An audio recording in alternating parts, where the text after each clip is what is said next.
Jóvenes de noveno, estamos otra vez aquí y en esta oportunidad vamos a comentar los tres primeros contenidos de la unidad 4, que son el signo teatral, la puesta en escena y el drama. Como siempre, antes de dar inicio con el contenido, tenemos la reflexión. En este caso es acerca del autoconocimiento y dice: mientras sepas quién eres, no tienes nada que demostrar ni fingir. Pues, como dije, se trata sobre el autoconocimiento y son palabras muy ciertas. Cuando tenemos muy claro nuestros principios, nuestros valores, no tenemos que actuar de manera distinta, sino siempre apegados a ellos, porque no nos dejamos influenciar por las opiniones o por las conductas de los demás. Pues para empezar tenemos aquí un esquema en el que se nos presenta las dos dimensiones del teatro como un signo, como algo que nos transmite un mensaje más allá de lo que vemos. Esto lo habíamos estudiado en la unidad 1, entonces recordaremos que decíamos que el primer nivel es el escrito, el texto, el diálogo, ¿verdad? Luego tenemos que en este caso el emisor sería el dramaturgo, la persona que redactó la obra teatral. En el caso del otro nivel o dimensión, tenemos la representación, que es cuando ya el texto se pone en escena, con un director y con unos actores que se convierten ellos en los emisores del mensaje. Ya no es el dramaturgo, sino que son el director y los actores que representan a los personajes. Estos serían los dos niveles en los que se manifiesta la obra teatral. En el siguiente cuadro lo que tenemos son los signos teatrales, en total son 13, están agrupados entre visuales y auditivos. El primero es el texto pronunciado, que comprende las palabras y el tono de voz. Tenemos que recordar que el tono es muy importante porque a veces la misma expresión dicha en distinto tono pues expresa completamente lo contrario si hablamos del sarcasmo o la ironía. Entonces, luego tenemos la expresión corporal, que abarca la mímica del rostro, los gestos y el desplazamiento de los actores en la escena. Continuamos con la apariencia externa del actor, que aquí va maquillaje, vestuario y peinado. Luego el aspecto de la escena, que involucra lo que vemos en el escenario, lo que conocemos como escenografía, ¿verdad? Que incorpora los accesorios que se utilizan, la iluminación, que es muy importante porque destaca o aísla a un personaje, ¿verdad? La iluminación. Y en el sonoro, que serían los últimos, puede haber música o simplemente efectos que se producen con otros materiales, pero que tratan de llamar la atención sobre cierta parte de la acción. Ahora hablamos un poco de la estructura del escrito, del desarrollo de las acciones. Como vemos, dice que comúnmente los textos dramáticos se dividen en escenas o cuadros, y estas escenas o cuadros se unen para formar los actos. La mayoría de obras en el teatro clásico, diríamos, tenían tres partes, tres actos. Cada acto correspondía a una de las partes. El primer acto sería para el planteamiento o presentación de personajes.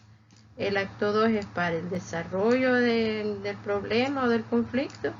Y en el acto 3 se da el desenlace. Esto varió un poco a lo largo de la evolución del teatro, pero en un principio la mayoría de obras tenían esta estructura: tres actos, uno para el planteamiento, uno para el desarrollo y uno para el desenlace. Ahora hablemos un poco de la importancia del director teatral. Así como es importante el dramaturgo, que es el que escribe la obra, es importante el director porque es el que le da vida al texto escrito. Como dice aquí, su función primera es interpretar el texto, comprenderlo y ponerse en el lugar del dramaturgo para pensar un poco qué fue lo que quiso transmitirle a sus receptores. Luego también debe organizar y unificar todos los elementos que van a conformar la representación, la puesta en escena. Y aquí menciona algunos aspectos, por ejemplo, qué estilo asumirán los actores, qué movimientos tendrán, cuál va a ser la escenografía, cuáles serán los efectos especiales que quieren incluir. Todo esto lo retoma también, recordemos, de las acotaciones, que más adelante las volveremos a mencionar, pero ustedes saben que son las indicaciones que el mismo dramaturgo deja en su texto escrito.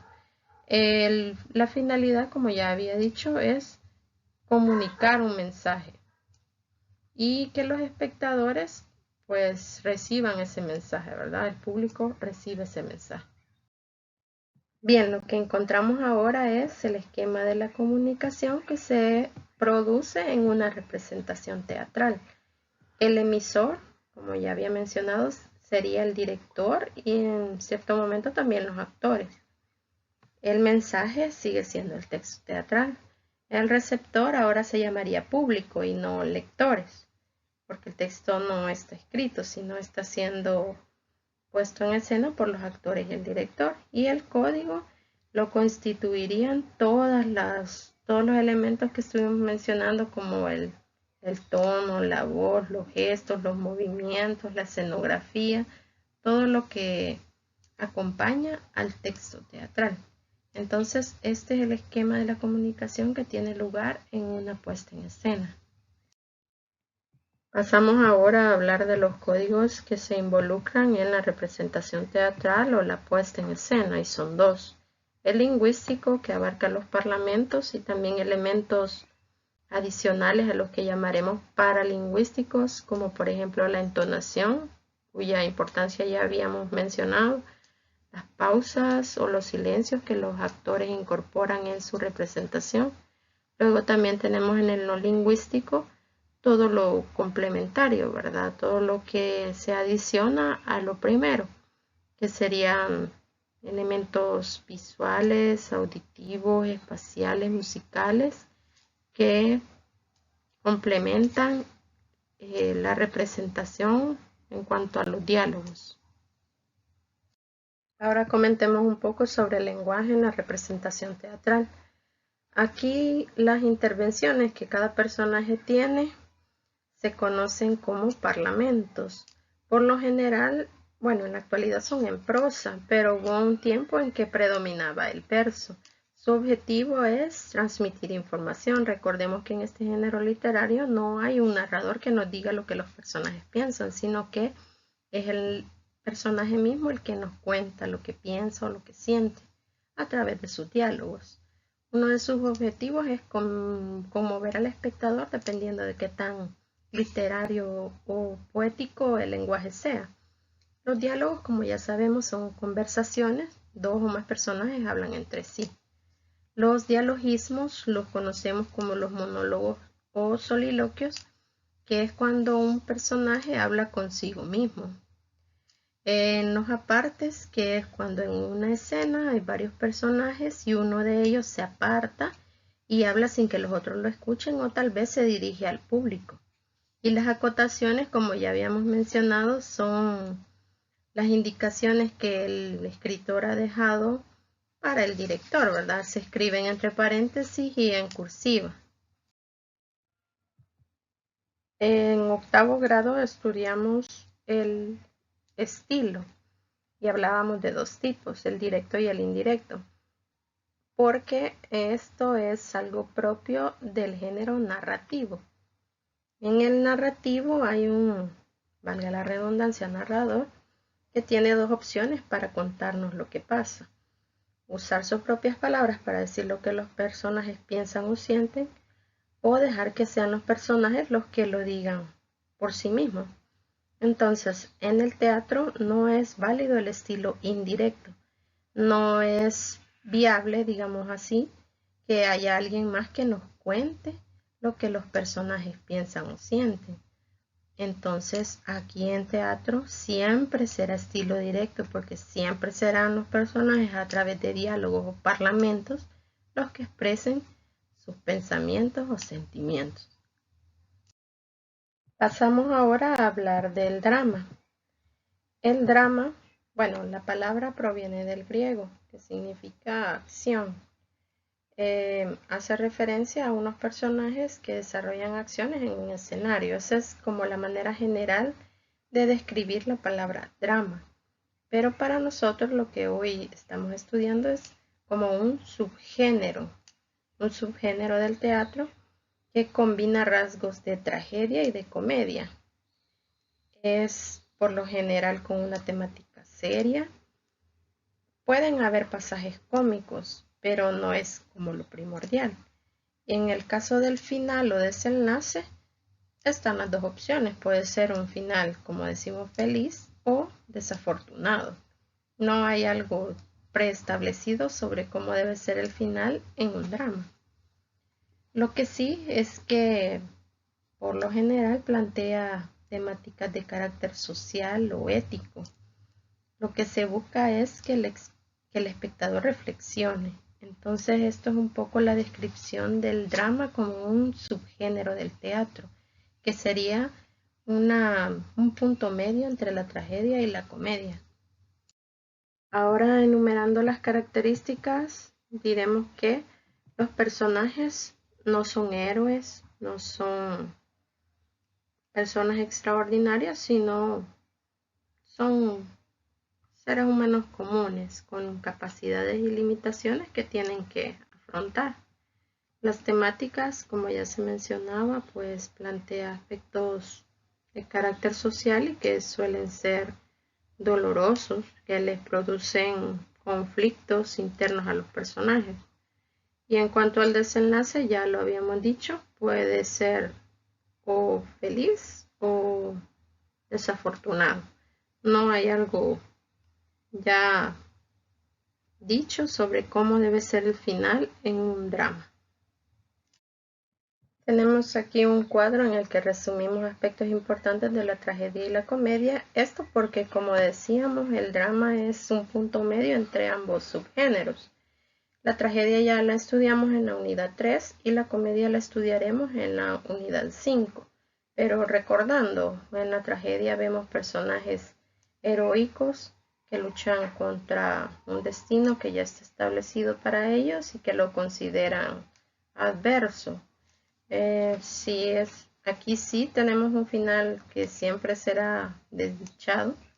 Lo que se busca es la catarsis. Si se recuerdan que la catarsis era la purificación del espíritu por medio de contemplar el sufrimiento de los héroes. Entonces el espectador experimenta la catarsis porque ve sufrir a su héroe y con eso reflexiona sobre su propia vida. Aquí un ejemplo es Prometeo encadenado de Esquilo. En cuanto a la comedia, pues el humor, ¿verdad? Ese es un rasgo definitivamente esencial en la comedia. El final sí es feliz, por eso decíamos que el drama es un punto medio, porque aquí vemos que la tragedia siempre el final es desdichado y en la comedia siempre es un final feliz. Lo que pretende la comedia es provocar la risa del público. Suele haber crítica de aspectos sencillos como los vicios del ser humano o de algo más complejo como un defecto que es común en la sociedad. A veces la comedia recurre a diálogos absurdos para hacer reír al espectador. Aquí tenemos un ejemplo de comedia que es La olla de Plauto, que en la unidad 5 estaremos analizando. Veamos los 5 elementos que no pueden faltar en un texto dramático. Tenemos el sujeto, que equivale al personaje, que es el que realiza las acciones, sin el cual no podría haber una obra teatral. Es indispensable que haya un sujeto. Lo mismo el conflicto, que es fuerzas opuestas que luchan entre sí y que son las que desencadenan la acción.